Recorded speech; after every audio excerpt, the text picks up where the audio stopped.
Discapacidad en Acción. Programa dirigido a las personas con y sin discapacidad, generando el punto de la inclusión. Bienvenidos. Cordial saludo para todos nuestros oyentes. Mi nombre es Sarela Higuera.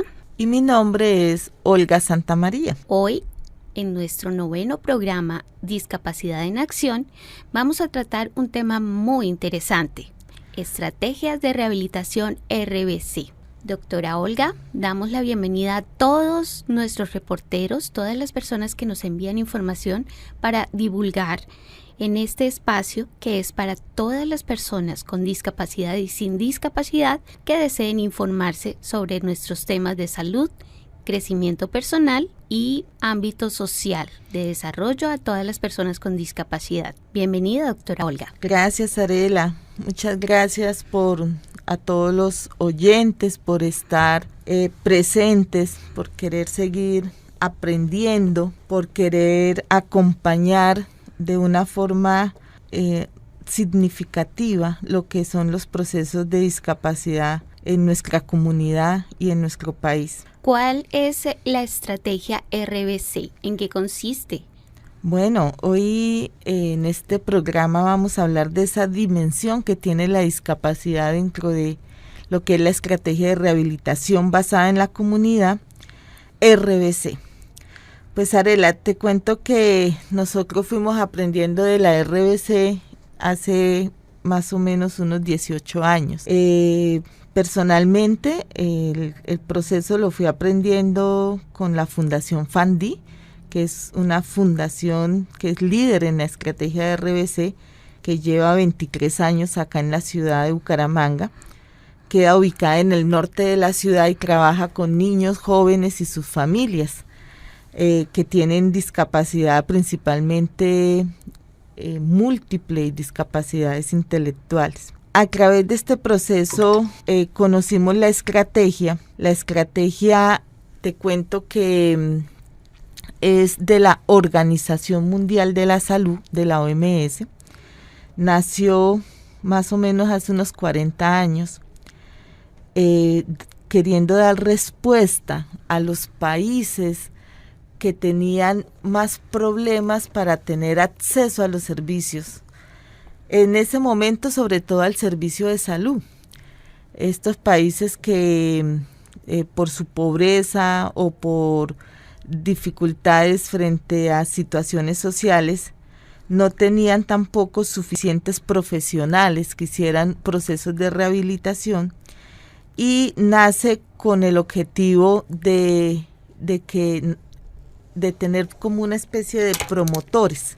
Se llamaban promotores de RBC, los cuales ellos aprendían y empezaban a hacer acompañamiento a las diferentes familias y a las diferentes personas que tenían alguna discapacidad. Como era de países, digamos, tan pobres, lo que buscaban era principalmente hacer trabajos entre lo que era la prevención, la promoción de la salud, hacer ayudas técnicas y adaptaciones con lo mismo que encontraban en la comunidad, y empezar a buscar cómo socializar a la persona con discapacidad. Muchas veces lo que nos muestran los textos es que las personas las encontraban en sus casas, de pronto todo el tiempo acostados. Entonces, con la estrategia, lo que se buscaba era, por ejemplo, hacer una ayuda técnica como una silla que hiciera que cambiara la postura de la persona, y la silla pues se elaboraba con los mismos materiales que había en la comunidad, porque no tenían, digamos, sillas de ruedas como las que se podían adquirir comprándolas al exterior o demás, ¿sí? Así es como nace básicamente la RBC en ese momento. Los aspectos fundamentales en los cuales ellos buscan que una persona se vuelva funcional, productiva, ¿cuáles son esas estrategias claras y concretas que ellos buscan fortalecer? Bueno, a partir de ese momento la RBC evoluciona, ¿sí? Como todo, gracias a Dios, Y la evolución se va a que no se puede quedar solamente en la salud, y se empieza a identificar es que lo que necesitamos es que haya una articulación intersectorial. ¿Para qué? Para que los derechos de la población con discapacidad dejen de ser vulnerados a través del acceso a los diferentes servicios. Por eso, dentro de esta evolución, en el año 2006, salen unas cartillas, que son cartillas de la RBC, donde sacan 8 compendios. Cada compendio va relacionado con un componente de la estrategia. Los componentes son el componente de la salud, el de educación, el componente social, el componente laboral y el de fortalecimiento. Los primeros 4 componentes son intersectoriales, o sea, nos dice cómo vamos a articular la salud con la educación, con el trabajo, ¿no es cierto?, para llevar un desarrollo en la vida de la persona que tiene discapacidad a través de que acceda a un buen servicio de calidad en estos 3 componentes y él pueda participar, incluirse. De esta manera, al tener este acceso a estos servicios, la persona pues no va a haber vulneración de sus derechos. Y habla del componente social, que va pues muy de la mano con estos otros 3, donde la persona se va a incluir. Y el 5º componente, que es el de fortalecimiento, ya habla directamente de la persona. Entonces es cómo la persona se va a fortalecer, como su palabra lo dice, cómo va a ser más independiente, cómo va a aprender de la discapacidad, de sus deberes, de sus derechos, cómo va a formar parte de redes de apoyo, como lo que son organizaciones de personas con discapacidad, cómo la información que debe llegar al otro, como a través de este medio de comunicación, debe ser clara, ¿sí? Entonces, sobre esos 5 componentes se empieza a trabajar y se empieza a hacer un proceso intersectorial. ¿Cómo podemos aplicar la estrategia RBC de una forma concreta en nuestro país para beneficio de todos nuestros conciudadanos con discapacidad?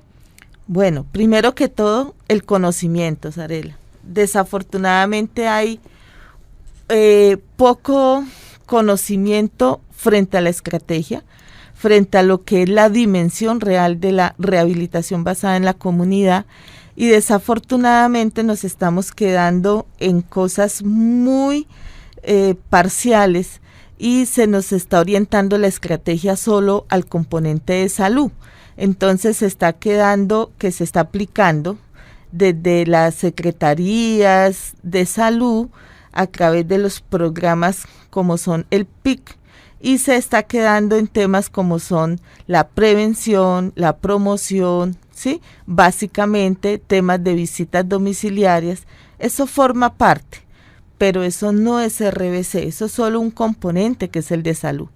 Cuando queremos hablar de la RBC, tenemos que hablar de que tienen que haber por lo menos 3 componentes de esos articulados que desarrollen a la persona con discapacidad y le permitan una mejor calidad de vida. Entonces, primero que todo tenemos que seguirnos formando y empezar a buscar a través, en este caso, de las diferentes entidades públicas, cómo vamos a articular las diferentes secretarías y los diferentes programas para que realmente le llegue a la comunidad y a la población con discapacidad como tiene que ser, y así sí poder hablar de una aplicación de la estrategia. Adicional a esto, pues si queremos que llegue a la comunidad como debe ser, debe haber también un recurso adecuado para que se aplique la estrategia, y la formación en los profesionales y en las diferentes personas que vayan a manejar la estrategia para que realmente se dé de forma adecuada. Pues hoy en nuestro programa vamos a vivir la estrategia RBC, porque desde la persona, desde la familia, todos podemos aplicarla para que esto sea una realidad en nuestra sociedad. Bienvenidos. Aprendamos de la discapacidad. Aprendamos con nuestras estrategias de discapacidad hacer un proceso de vida más concreto. Y hoy nos acompaña el señor Luis Francisco Corzo, fortaleciendo esa estrategia RBC, y nos habla de la terminología en discapacidad. Hola, para el programa Discapacidad en Acción, hoy les vamos a hablar a la amable audiencia de esa terminología peyorativa y despectiva que lo que genera es exclusión y discriminación hacia las personas con deficiencia. Y esa terminología peyorativa y despectiva es inválido, paralítico, minusválido, lisiado, desbaratado, sordomudo, retardado, retrasado, ciego, bobito, chiflado, loco, paciente, personita y entre otros. Por eso cuando ustedes, amable audiencia, comunidad, sociedad o Estado, aborden a una persona con una deficiencia, deben dirigirse con dignidad y respeto hacia esa persona, y es persona con discapacidad física. Si es una persona que es usuaria de silla de ruedas, bastón canadiense, muleta, caminador o tiene o depende de prótesis, ya sea de miembros inferiores o superiores. Persona con discapacidad visual. En esta categoría se subdivide en persona ciega y persona de baja visión, es el término correcto, y somos los que dependemos del bastón blanco o el bastón de orientación, y otras dependen de perro guía. Persona con discapacidad auditiva son aquellas personas que también de igual manera se subdivide en dos categorías: persona sorda profunda y persona hipoacusia. Y estas personas son las que se comunican a través de la lengua de señas.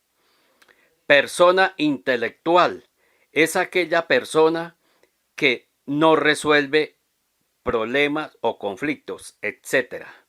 Persona con discapacidad psicosocial o mental son aquellas personas que dependen de un tratamiento psiquiátrico o una rehabilitación psiquiátrica y dependen de medicamentos para mejorar su calidad de vida. Tenemos las personas con discapacidad sordoceguera. La sordoceguera no es discapacidad múltiple, es una sola deficiencia, porque es la pérdida de dos facultades sensoriales, auditiva y visual, y por ende es una sola discapacidad.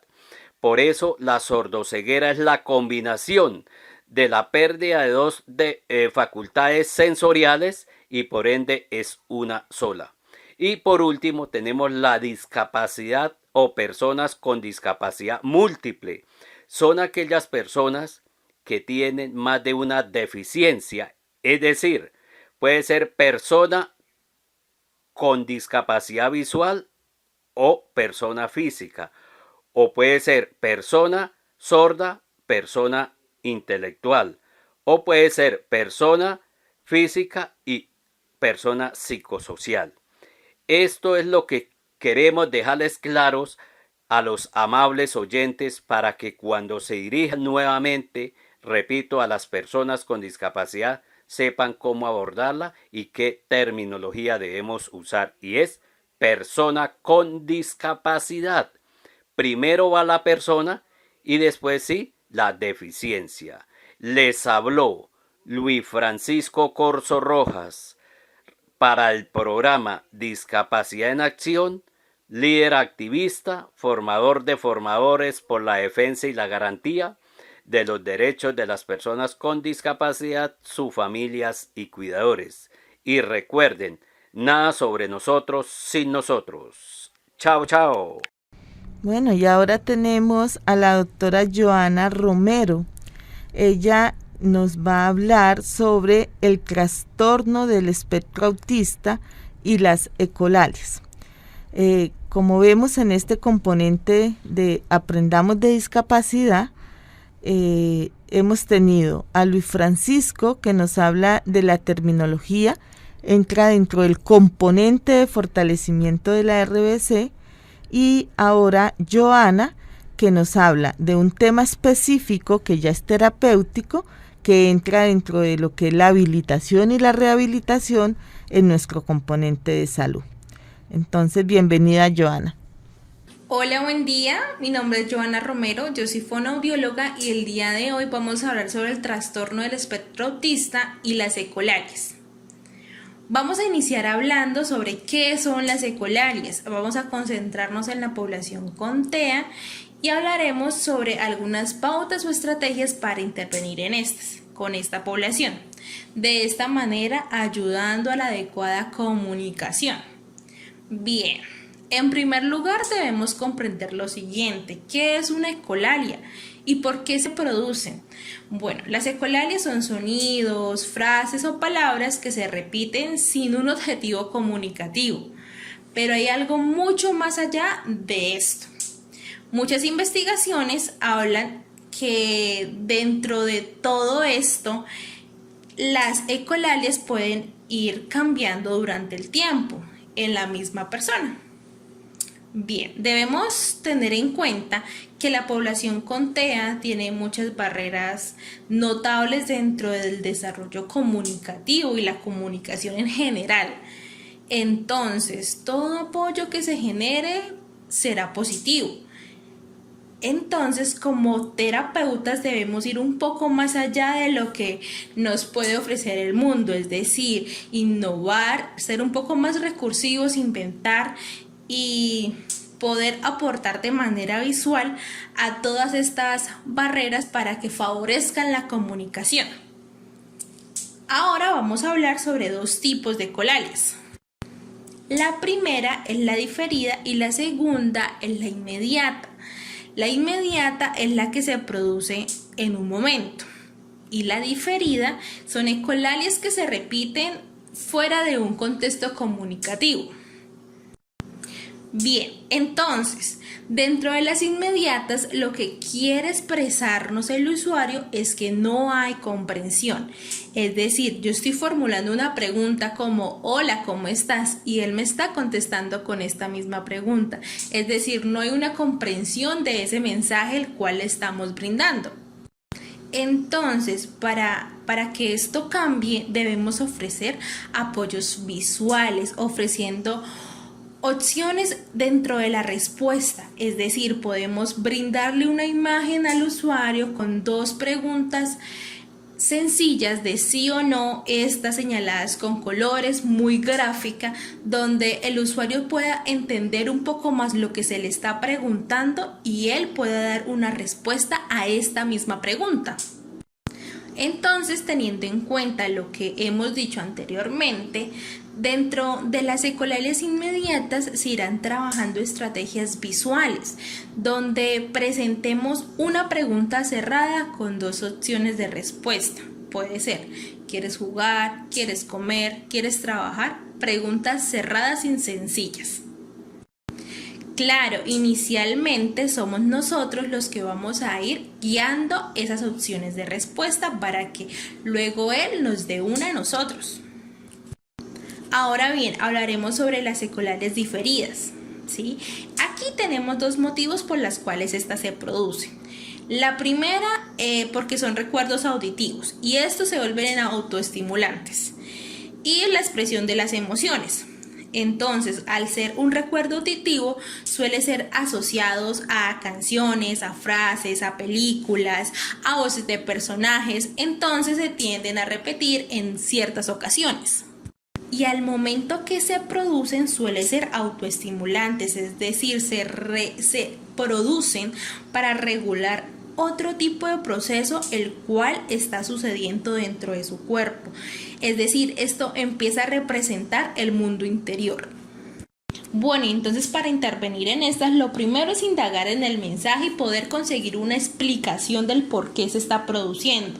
Intentar reconducir esa ecolalia para que se produzca un mensaje vinculado a otro que queremos recibir, a hacerle entender a la persona de que esa situación ya pasó y no la estamos viviendo. O simplemente ignorarla, acompañarla y hacer sentir bien a la otra persona con el mensaje que nos está emitiendo. Y pues de esta manera podemos contribuir a un mejor rendimiento comunicativo dentro de un entorno terapéutico o familiar. Rompiendo barreras, la historia de vida de la semana.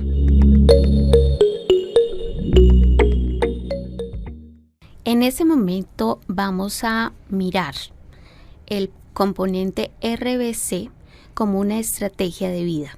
La doctora Yuri Andrea Ariza, desde la Universidad Autónoma de Bucaramanga, una psicóloga que ha crecido con discapacidad, nos enseña que la educación, la familia, el ambiente afectuoso de una mamá y un papá que estuvieron pendientes de ella para que creciera como ser humano, le dieron los componentes desde su casa porque generaron los elementos para que ella pudiera crecer, pudiera formarse. La traían cada 6 meses a recibir un proceso de rehabilitación. Hoy es una profesional psicóloga que ayuda a personas con discapacidad a integrarse al ambiente universitario, a crecer como ella creció y hoy puede laborar desde una profesión que ayuda a muchos. Bienvenida, doctora Yuri Andrea Ariza.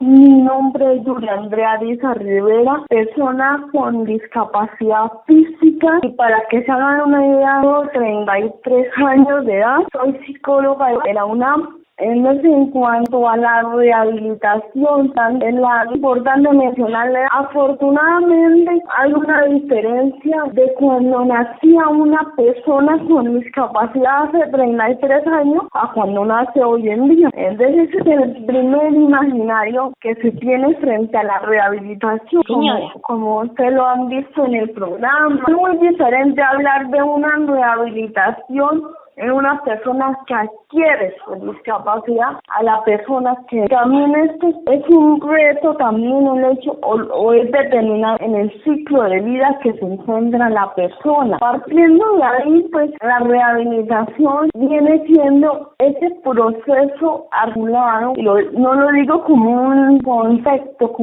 sino como una realidad, son elementos.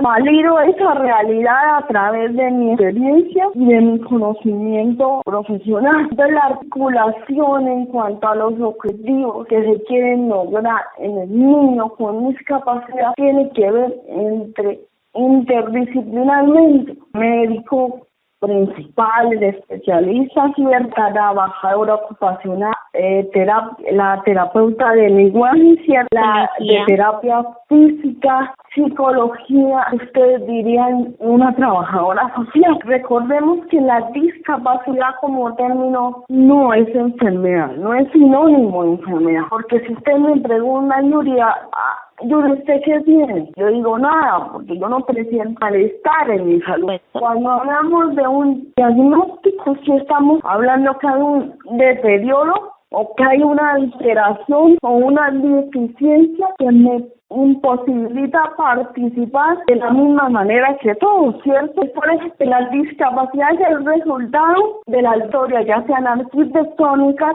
de participación y que nos impiden esa participación plena en los diferentes espacios y servicios de nuestra sociedad. No en el hecho de que un niño nace y diríamos, pero un niño necesita, ¿no? O no.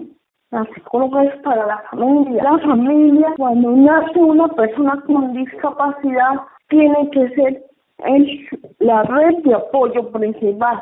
Se tiene que establecer esa red de apoyo. Siempre mira de 3 cosas importantes. La familia tiene que aceptar la discapacidad de su hijo, de su hermano, de su sobrino, de su nieto, ¿cierto? Porque es un reajuste de todo, es un redescubrir que en algunas familias lleva más tiempo que en otras, y como tal tiene algo muy importante. Nosotros queremos en el día a día personas que sean constructoras sociales, agentes de cambio, ¿cierto? Entonces, para generar ese agente de cambio, yo tengo que empoderar a la familia. Hay solo un papel muy importante, el trabajador social y la psicóloga, que empoderan a la familia. Por ahora, el chico puede estar en terapia física, con los medicamentos que necesita, pero la familia también se vuelve como otro núcleo de atención en rehabilitación y habilitación. En la salud no hay esa ruta establecida. Entonces el niño es paciente, pero la familia queda a un lado. Capacidades del enfoque social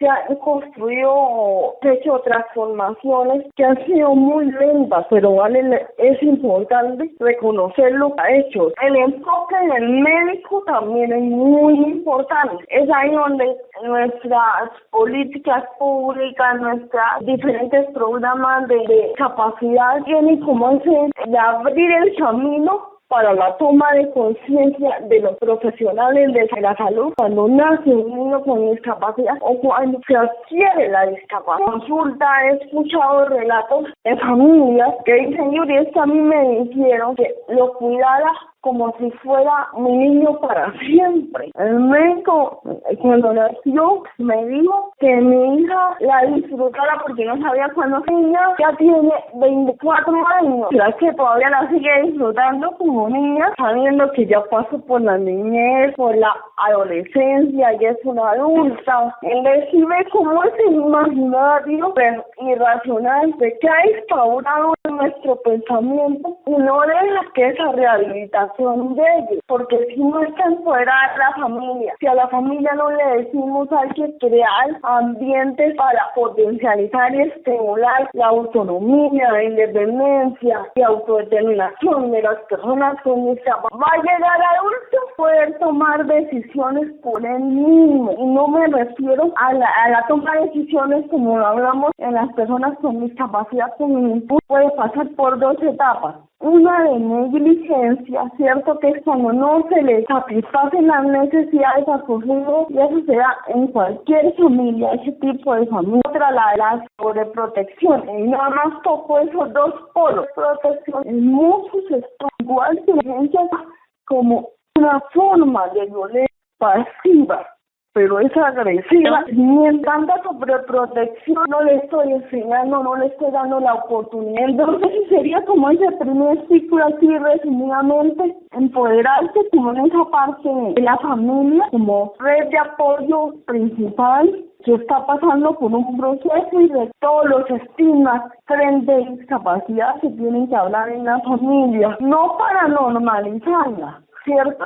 Porque aquí no buscamos normalizar a nadie, sino para que la familia pueda hacer esos ajustes, esos ajustes razonables. Entonces, desde ya la familia se tiene que poner en sintonía hasta dónde yo le puedo exigir a mi hijo, hasta dónde le puedo exigir. También soy consciente de que debo darle para que llegue a eso, por un lado. Por el otro lado, se trabaja en rehabilitación y creemos que la rehabilitación es darle todo. Entonces son niños que a veces y no están disfrutando de su etapa, de su ciclo. No nací en una ciudad, entonces yo digo a veces, gracias a Dios que no tuve cerca como ese centro de rehabilitación que hace 30 años se hablaba. Pero mi mamita y mi papito sí tenían como esa capacidad de que la ayuda profesional era importante. Yo no vivía aquí, yo nací en Puente Nacional y crecí en un corregimiento de la granja Sucre Santana de Poblado de la provincia de Vélez.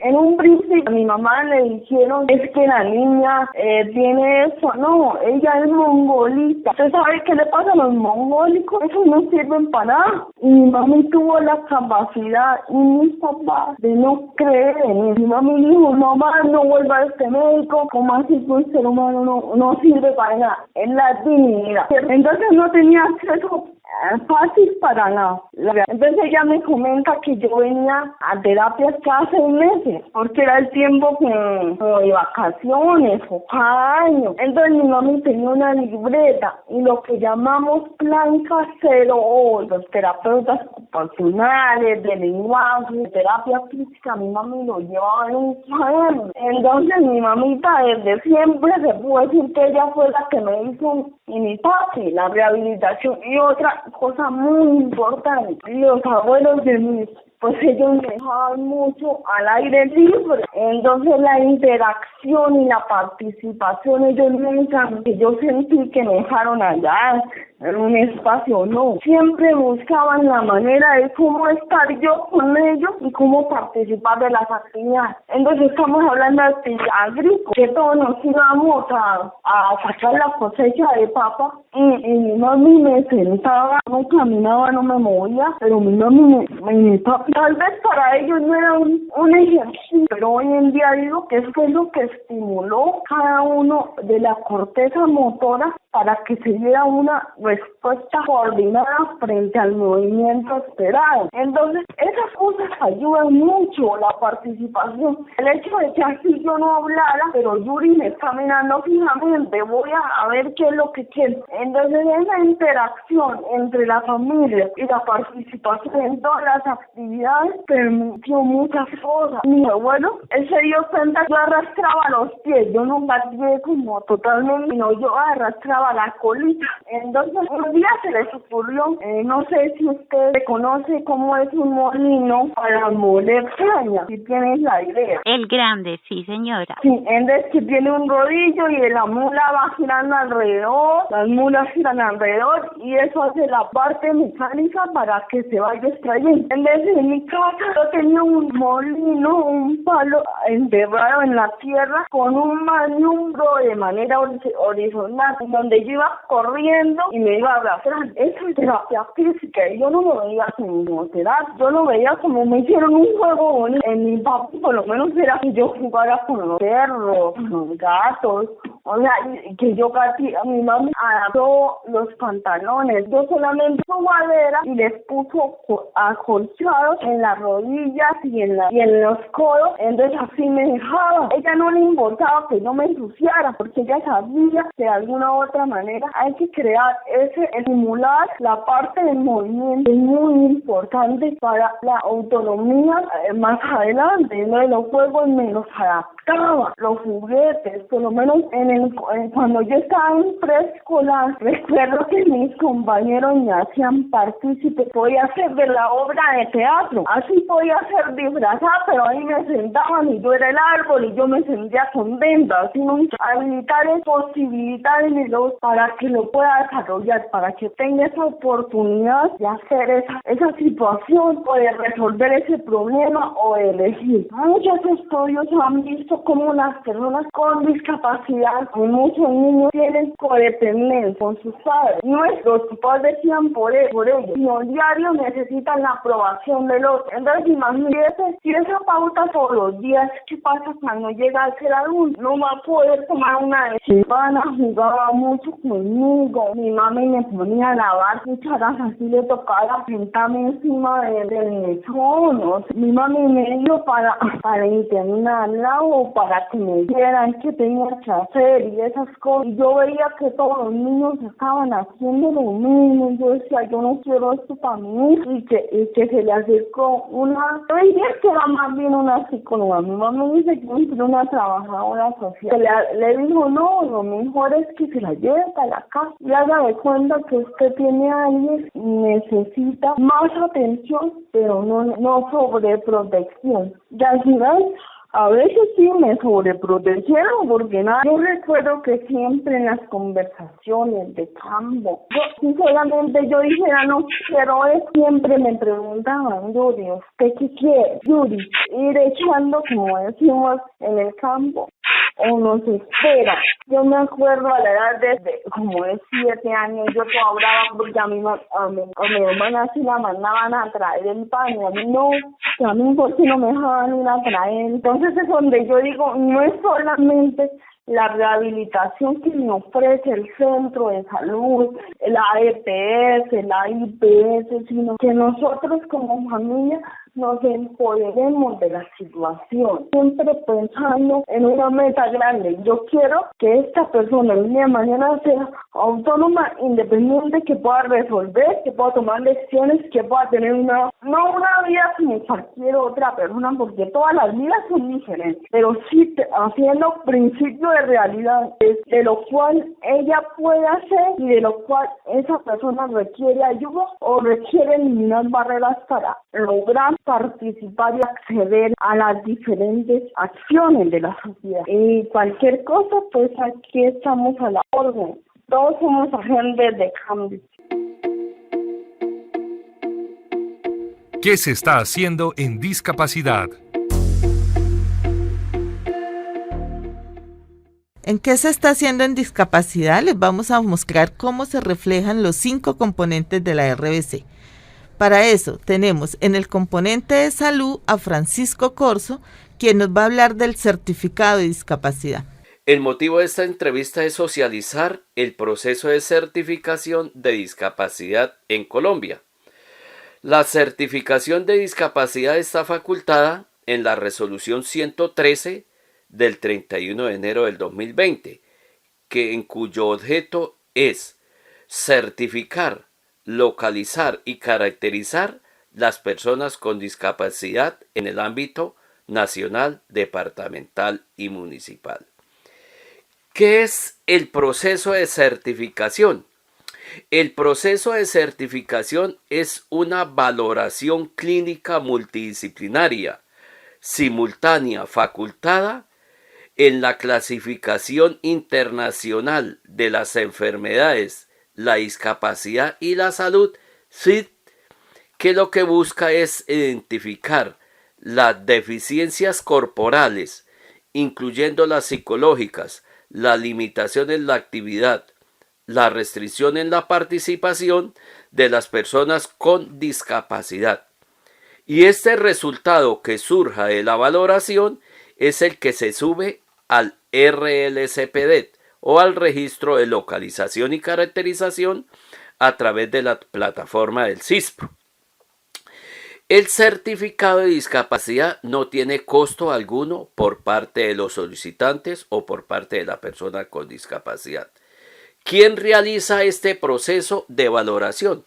Lo realizan unas IPS o las IPS autorizadas por el Ministerio de Salud y la Protección Social o por la Secretaría de Salud Departamental. Esas IPS deben cumplir con unos criterios establecidos en la resolución 1043 del 24 de junio del 2020. ¿Y cuáles son esos criterios que deben cumplir las IPS autorizadas? Primero, tener el equipo conformado. Segundo, formado. Tercero, ese equipo debe estar adscrito al Directorio Nacional del Ministerio de Salud y la Protección Social. Y deben tener habilitados los servicios de seguridad social en las diferentes áreas a la cual pertenezca cada profesional de la salud. ¿Cómo debe estar conformado ese equipo multidisciplinario que realiza el proceso de valoración? Debe estar conformado por un médico de medicina general o especialista, apoyado por 2 profesionales del área de la salud que son los siguientes: fisioterapia, terapia ocupacional, psicología, trabajo social, fonoaudiología, enfermería y optometría.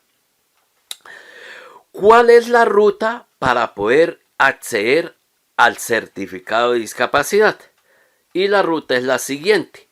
Las personas con discapacidad o el representante legal o la persona de apoyo debe solicitar la cita a la EPS al cual se encuentra afiliada la persona con discapacidad y solicitarle al médico de medicina general que genere la historia clínica incluyendo el diagnóstico o los diagnósticos de la discapacidad relacionados con la clasificación internacional de las enfermedades CIE-10 y los posibles apoyos, diagnósticos o ajustes razonables que requiera la persona con discapacidad en el momento de la valoración con el equipo multidisciplinario.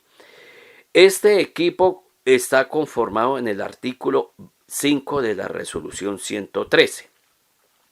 Pronto tengamos ya la historia clínica, lo que debemos hacer es radicarla en la Secretaría de Salud del municipio de residencia junto con la fotocopia del documento, la dirección, el nombre del barrio, el correo y el número de contacto, para que así la Secretaría de Salud proceda a generar la orden de valoración, incluyendo el código a la cual le sale la orden para la IPS autorizada. Esa orden debe incluir las siguientes recomendaciones: movilidad, comunicación, acceso a la comunicación y persona de apoyo. Pronto tenga la Secretaría de Salud esa orden, se la envía a la persona con discapacidad o al representante legal o a la persona de apoyo junto con la dirección de la IPS autorizada y el número de contacto. Y la persona con discapacidad lo que hace es llamar a la IPS y solicitar la cita para la valoración de certificación. Pronto le den la cita con el equipo multidisciplinario porque la IPS tiene 5 días hábiles desde el momento que uno realiza la primera llamada para poder otorgar la cita con el equipo multidisciplinario. Pronto tengamos ya la cita, debemos cumplir esa cita llevando la historia clínica en físico y cumplir la hora de la cita. Cuando lleguemos ya a cumplir la cita de valoración, el equipo multidisciplinario lo primero que tiene que hacer es comentar o socializarle a la persona con discapacidad o al representante legal o a la persona de apoyo de qué se trata el proceso y que hay que generar un consentimiento informado para poder empezar el proceso de valoración. Y el médico que está ahí en el equipo lo que hace es revisar la historia clínica para analizar qué recomendaciones se incluyó en la orden de valoración la Secretaría de Salud y el médico de Medicina General de acuerdo a los apoyos y ajustes razonables que se vayan a requerir en el momento de la valoración. Ya firmado el consentimiento informado y revisada la historia clínica, proceden a hacer el proceso de valoración. Dura 40 minutos. Pronto terminen ya todo el proceso de valoración, lo que se hace es generar el certificado y proceder a firmarlo tanto los 3 profesionales como la persona con discapacidad o el representante legal o la persona de apoyo. ¿Qué es el certificado de discapacidad? Porque una cosa es certificación y otra cosa es el certificado. El certificado es el documento que se le entrega a la persona. Es un documento personal intransferible que surge del momento de valoración, ya con la categoría de discapacidad y el porcentaje de limitación en las actividades y restricción en la participación.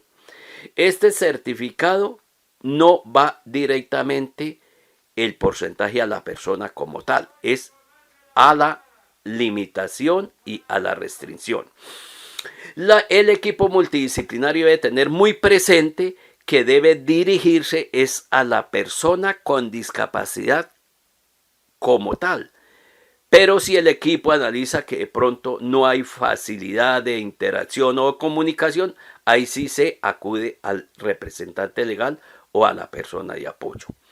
Esta es la ruta que hay que tener presente para poder solicitar el certificado de discapacidad. Y la frase que puedo compartir es: hoy es el primer día de todo el resto de su vida. Muchísimas gracias. En el componente social tenemos la información de las alcaldías. Alcaldía de Bucaramanga nos trae la información la señora María Eugenia Correa de la Secretaría de Desarrollo Social. Y también en los programas que tenemos ahora para ustedes como información, por lo menos aquí en la Alcaldía de Desarrollo Social hay un programa de discapacidad, que es la oferta institucional del programa de discapacidad. Primero, que es solicitud de cupos para el proceso de habilitación y rehabilitación en instituciones especializadas a niños y niñas y adolescentes con discapacidad. Segundo, solicitud de ayudas técnicas y tecnológicas e informáticas para personas con discapacidad. Tercero, solicitud de cupos para la estrategia de información ocupacional, inclusión laboral y proyecto de vida dirigida a personas con discapacidad entre las edades de 18 a 40 años. Cuarto, solicitud de cupos para la estrategia de hábitos de la vida diaria y aprovechamiento del tiempo libre dirigida a personas de 18 a 50 años. Y quinto, asesoría técnica y jurídica para personas con discapacidad que requieran tramitar ayudas técnicas ante las EPS, en caso de que le estén vulnerando algún derecho o alguna tramitología por la EPS. Aquí en el programa de discapacidad hay una abogada en cual le pueda dar la asesoría para que pueda tramitar dicha tramitología. Sexto, solicitud de canasta básica alimentaria para familias de personas con discapacidad en extrema vulnerabilidad. ¿Sí? Aquí el programa de discapacidad hay una línea telefónica que es 633-7100 y la extensión 114. Y para sacar las citas al programa de discapacidad, 633-7000 y la opción 1 para las citas para el programa de discapacidad, en caso de que lo requiera en asesoría jurídica, psicológica, terapeuta y trabajadora social, con todos los programas de discapacidad. Y para acceder, claro, a esos requisitos para el programa de discapacidad, debe residir en el área urbana del municipio o rural del municipio de Bucaramanga. Si ven de Bucaramanga, fotocopia del documento de identidad de la persona con discapacidad. Si es menor de edad, copia del registro civil o tarjeta de identidad y la cédula de la mamá o la persona o acudiente cuidadora que está cuidando al menor de edad. Y si es mayor la persona con discapacidad, solamente la fotocopia de la cédula. Y quinto, fotocopia del documento del padre o familia o acudiente. Sexto, copia del epicrisis o resumen de la historia clínica de la persona con discapacidad, o que diga realmente el diagnóstico de la persona, diagnóstico de la discapacidad. Realiza la solicitud la persona con discapacidad de manera virtual o presencial de acuerdo a la necesidad en el programa. El correo del programa de discapacidad es discapacidad@bucaramanga.gov.co. Eso es todo en minúscula y todo pegado. Lo repito nuevamente, discapacidad@bucaramanga.gov.co. Y la línea de atención es 633-7114, extensión 114. Y para la cita es 633-7000, opción 1. Para la oficina de atención del programa de discapacidad, queda en CAME en la carrera 11 con 3452, piso 1. Gracias, mi amable, para servirles a todos con mucho gusto. Dios la bendiga, gracias a ella, gracias a la emisora, muy amable. Por otra parte, nos piden que informemos a través de este medio para las personas mayores de 18 años que pueden definir la situación militar como ciudadanos con discapacidad. Esta información nos la envía el comandante del Distrito Militar 32, quien convoca a la población con discapacidad a participar y a beneficiarse de esta jornada que se realizará del 14 al 18 de junio del presente año.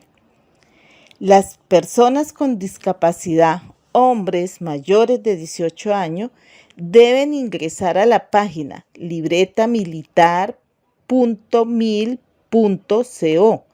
Repito, libretamilitar.mil.co, y ahí se deben inscribir y enviar la siguiente información: su historia clínica de la EPS, cédula de ciudadanía, copia de la cédula de los padres, registro civil de nacimiento y una foto con fondo azul que preferiblemente esté con corbata en formato JPG.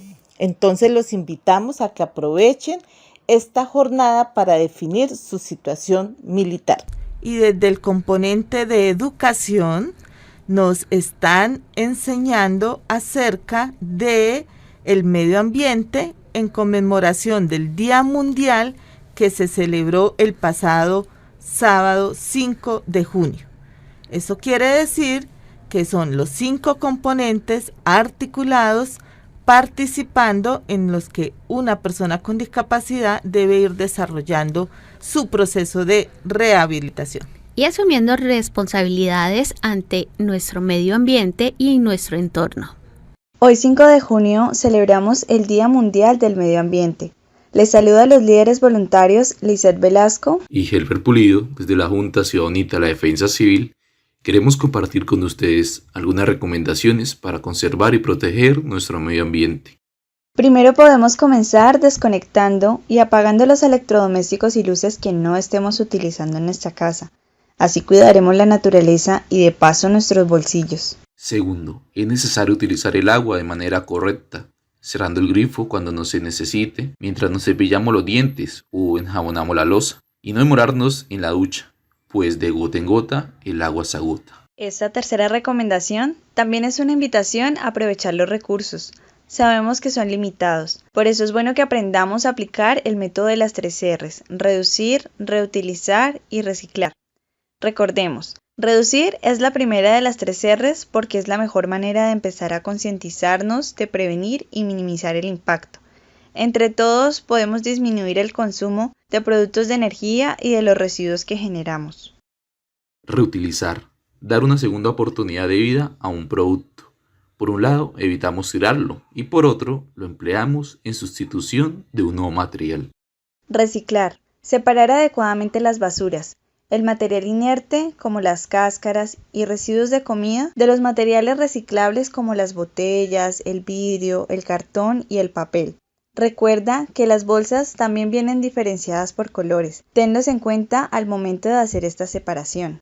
Cuarto, el cuidado de nuestro medio ambiente no solo implica hacer uso correcto de los recursos naturales, sino también proteger su flora y fauna, evitando su intervención, buscar alternativas de transporte sostenible, como lo es la bicicleta o caminar. También puedes plantar árboles y plantas en el jardín de tu casa, en algún parque o por medio de organizaciones dedicadas a reforestar. Todo esto ayuda a mejorar el aire de la ciudad y darle más vida a nuestros pulmones. Bueno, y esta última recomendación va relacionada con uno de los elementos que no debes olvidar al salir de casa. Así es, los tapabocas. Estos no deben ser botados o abandonados en la calle, pues es un riesgo de transmisión del COVID-19 y un problema serio ambiental para la fauna doméstica y silvestre. Para su disposición final, te aconsejamos: primero, retíralo sin tocar la parte de adelante que cubre boca y nariz. Segundo, destrúyelo con unas tijeras para evitar que sea reutilizado. Tercero, deposítalo en una bolsa negra de residuos no aprovechables y arrójalo en un cesto de basura cerrado. Esto con el fin de que no quede expuesto ante las personas que están dedicadas a la recolección de basuras. Y si estás en un centro médico, bótalo en la bolsa de residuos de riesgo biológico. Finalmente, vuelve a lavar tus manos una vez termines este proceso. Y recuerda, entre todos podemos disminuir el contagio y también la contaminación. Siguiendo estas recomendaciones, lo invitamos a que sea partícipe del buen cuidado de nuestro medio ambiente todos los días. La frase de la semana. En la frase de la semana, hoy tenemos a Sarela que nos va a dar una reflexión muy bonita. Sarela, te escuchamos. Hoy aprendamos a darle tiempo al tiempo, porque muchas veces nos preocupamos por lo que no tenemos, al punto tal vez de que caemos en depresiones y hasta dejamos que esto nos robe el sueño. Nos llenamos la cabeza de miles de preguntas a las cuales nunca les encontramos respuesta. Lo cierto es que todo tiene su tiempo. Gracias, Sarela. Muy lindo. Tiempo al tiempo. Y eso es el proceso de rehabilitación precisamente. es darle ese tiempo al tiempo, porque la rehabilitación para una persona con discapacidad es toda la vida y es cómo va pasando en cada uno de sus procesos y cómo va articulando tener un buen servicio de salud. ¿Para qué? Para ir al colegio, para ir a su primaria, secundaria, universidad. ¿Y para qué estudia? Pues para poder pasar al nivel laboral, ¿no es cierto?, de emprendimientos, como una persona productiva igual que todas las demás. Y desde que es pequeñito hasta que es grande, siempre va a estar en un proceso social de relación. Va a compartir con los amigos, luego aspiramos que tenga novia, que se case, que forme parte de diferentes entidades deportivas, sociales, recreativas, que disfrute la vida y que se sienta feliz con él, y por eso es su proceso de empoderamiento. Independientemente de tener una condición de discapacidad, todas las personas tenemos oportunidades, tenemos que crecer, tenemos que salir adelante y progresar. Entonces, es importante fortalecernos y que las diferentes entidades nacionales nos brinden la oportunidad a todos, sin excluir a nadie, sino por el contrario, dando oportunidades globales para que todos puedan acceder y así todos los aprovechemos de la mejor manera posible. Seguiremos en nuestro próximo programa hablando del tema, hablando de la rehabilitación basada en comunidad desde sus diferentes componentes, y por eso queremos que nos escriban a nuestro correo discapacidadenaccionsantander@gmail.com. También invitamos a las instituciones que tengan información referente a actividades planteadas para personas con discapacidad para que nos escriban discapacidadenaccionsantander@gmail.com. Entonces, feliz día para todos y nos vemos en nuestro siguiente programa.